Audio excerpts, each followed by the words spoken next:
Bem, senhores, senhoras e senhoritas, vamos dar continuidade aqui, agora falando sobre o valor esperado. Esse texto que eu tenho aqui é basicamente foi retirado lá do livro do Blank do Tarquin. Quem quiser, é o capítulo 18, dá uma lida lá, que eu acho que é interessante para complementar seu conhecimento.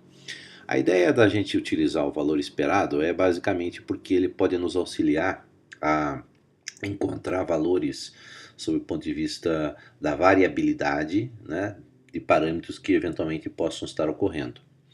Quando eu tenho, por exemplo, três possibilidades de ocorrência, por exemplo, uma situação, três cenários, pessimista, o esperado e o otimista, certo? E eu tenho a probabilidade da ocorrência dos três, por exemplo, 20% para o pessimista, é, 50% para o esperado, né, e 30% para o otimista, vamos dizer assim. E aí vamos dizer assim, essas probabilidades de ocorrência desses três fatores, ou dessas três possibilidades, né, multiplicado ao valor do parâmetro que eu estou utilizando, ou da variável que eu calculei, né, ela pode acabar, vamos dizer assim, permitindo que eu estabeleça um valor esperado que de certa forma ocorreria caso esse evento se repetisse uma grande quantidade de vezes, né? Seguindo a lei dos grandes números, da estatística. Você sabe que na medida em que você repete aquela experiência muitas vezes, tende-se para o valor esperado, ou vamos dizer assim, para aquela média, né? E isso acaba se repetindo aqui também. Não que o valor esperado para uma a experiência seja inválido, então é na realidade um valor que você pode utilizar como base para análise sem nenhum problema, tá? Então esse texto aqui é um texto que espero que você dê uma lida com um pouquinho mais de calma, né? Que seria, vamos dizer assim, essa aqui é a expressão para o valor esperado, seria um somatório da multiplicação da variável que você está olhando, que no caso aqui está representada por x, e a sua probabilidade de ocorrência. Ou seja, se eu tivesse uma situação em que, por exemplo, eu tivesse para o pessimista, certo? Eu tivesse 100 como resultado, um fluxo de caixa, por exemplo. Para o mais provável, eu tivesse 200 e para o pessimista, vamos dizer assim, para o otimista, eu tivesse 500, certo? E a probabilidade, como eu tinha dito, por exemplo, anteriormente, que fosse de 20%, 20%, aqui fosse de 50% e aqui fosse de 30%, certo? Então vejo que, obviamente, se eu somar 30 com 50 com 20, né, tem que dar 100%. Não posso ter, vamos dizer assim, valores ou probabilidades menores aqui. Tá? Ou que essa soma não ocorra com 100%. Então qual seria, vamos dizer assim, o valor esperado dessa variável? Digamos que seria a variável A, né? Pode ser um fluxo de caixa qualquer. Tá? Vamos colocar aqui assim, desse jeito, para ficar mais bonitinho. Então, o valor esperado de A, né, seria basicamente a soma da multiplicação de cada fator de A pela sua probabilidade para os cenários que eu tenho. Então, o valor esperado seria o 100 vezes o 20%, certo? Mais o 200 vezes o 50%, mais o 500 vezes o 30%. Veja que como a multiplicação vai ocorrer independente da soma, né, e a soma depois aqui vai ocorrer, eu não preciso nem usar parênteses aqui. Então um Enter e o resultado é 270. O que significa? Significa que o valor esperado para esse resultado de A é de 270. Certo? Então é basicamente essa a condição, ou seja, é simples de ser utilizado e a gente pode fazer essas avaliações tanto para resultados finais que eu tenho, por exemplo, o VPL de um determinado projeto, digamos que o VPL o A seja o VPL de um determinado projeto, certo? E o 100 seria o valor do VPL, né? 200, 500 e o próprio 100. E aqui a probabilidade da ocorrência daquela situação, ou seja, o valor esperado para esse VPL seria 270.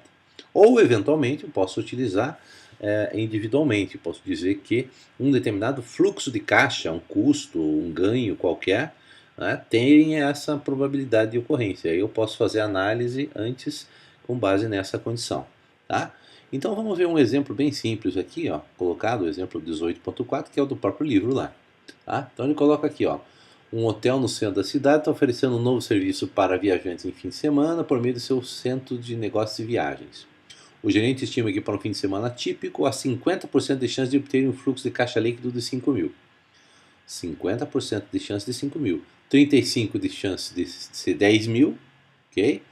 E também existe uma pequena chance, 5%, de não ter fluxo de caixa nenhum, ou seja, não ter nenhum cliente. E 10% de chance de ter um prejuízo de 500. Então, dadas essas condições, qual seria o valor esperado do fluxo de caixa líquido? Basicamente, né, a multiplicação dos valores que estão aqui colocados e as suas probabilidades. Então, 5 mil com 50%, 10 mil com 35%, 0 com 5% e 500 com negativo, no caso, menos 500 com 10%. Veja que isso aqui até nem precisaria estar na conta, mas faz sentido você utilizar aqui só para você entender o que você está colocando. Então, basicamente, ao fazer essa multiplicação, como nós fizemos anteriormente, deu 5.950. Então, esse é o valor esperado do fluxo de caixa líquido que esse hotel teria para essa condição. Tá? Veja que é bem simples, é só fazer a multiplicação das probabilidades para cada ocorrência possível da análise. Tá? Vamos ver o exemplo 18.5 aqui. Tá? Todos eles são completos, só estou explicando basicamente aqui, não tem nada, nenhuma conta que a gente está fazendo, tá? Mas é importante que você leia e entenda. Tá? Então, por exemplo, aqui, ó, uma empresa pública de distribuição de energia elétrica está enfrentando dificuldades para obter gás natural. Tá? Outros combustíveis que não gás natural são comprados a um custo extra, que é repassado ao consumidor. Então, as despesas totais mensais com combustíveis no momento atingem uma média de 7.750.000. Então é isso que eles estão consumindo. Um engenheiro que trabalha nessa empresa calculou a receita média nos últimos 24 meses utilizando 3 situações de uso combinado de combustível. Quando você tem abundância de gás, né? Abundância de gás quer dizer que você só usou gás, né? E nos últimos 2 anos, em média, 12 meses isso ocorreu. E a receita média em dinheiro por mês é de 5.270.000 para essa última condição. No caso, a situação 2, compra de menos de 30% de outros combustíveis, ou seja, você comprou 20%, 15%, 10%, ou seja, menos que 30% de outros combustíveis ocorreu 6 meses nos últimos 2 anos. E a receita média foi 7.850.000. E na terceira e última situação, onde você teve que consumir ou teve que comprar 30% a mais ou igual a 30% de combustíveis de outras fontes, o que ocorreu 6 meses nos últimos 24 meses, nos últimos 2 anos, e que gerou uma receita média por mês de 12.130.000. Então, com base nisso, né,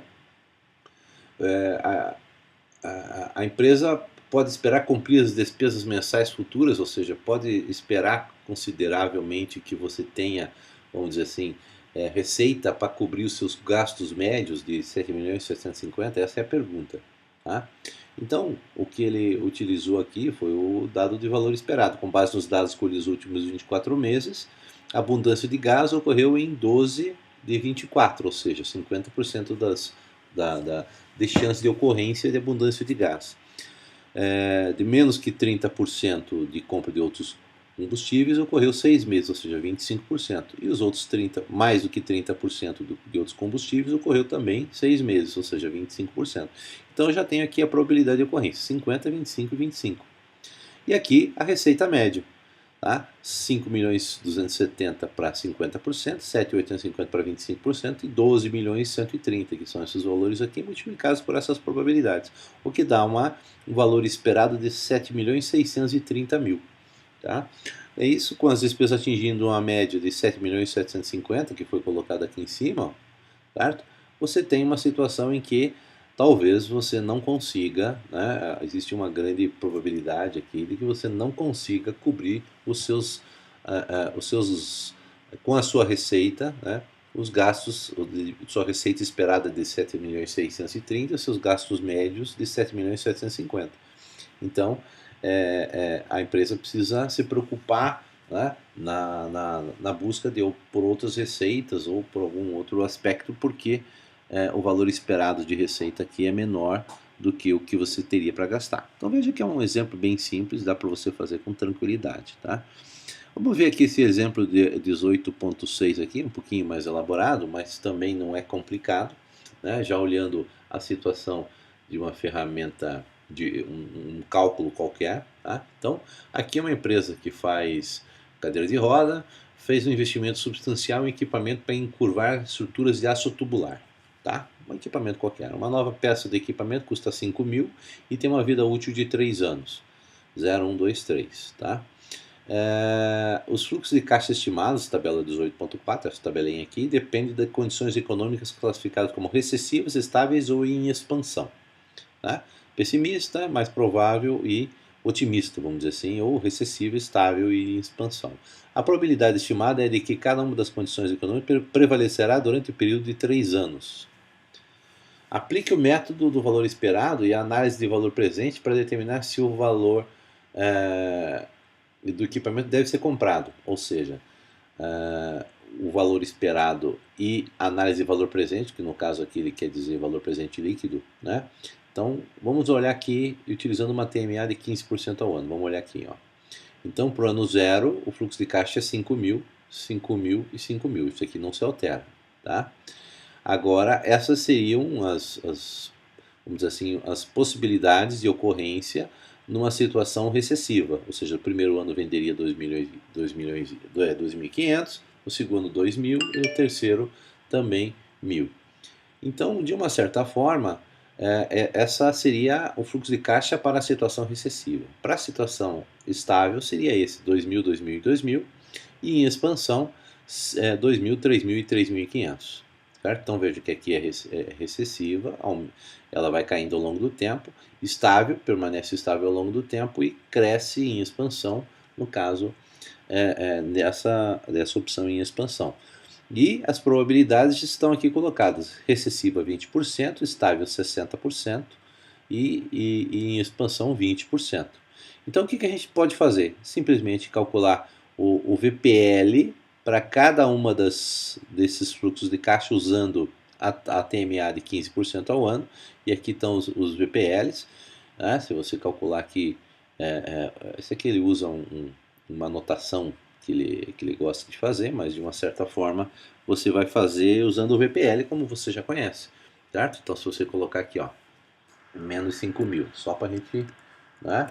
2.500, 2.000 e 1.000, opa, e colocar uma TMA de 15% ao ano, você vai ver que o VPL é de 15%, ponto e vírgula, 2.500, 2.500, 2.500, fecha parênteses e soma o 5.000. Resultado negativo, vamos colocar aqui, ó, em 656,28. Ou seja, para essa situação recessiva, né, o VPL é negativo em 656. Veja que foi o valor que ele obteve aqui, ó, 656 negativo. Então ele faz a mesma coisa para a situação estável, que dá um VPL negativo de 434, e para a questão do projeto em expansão, dá um VPL positivo de 1.309. Então ele tem 656, 434 negativo e 1.309 positivo.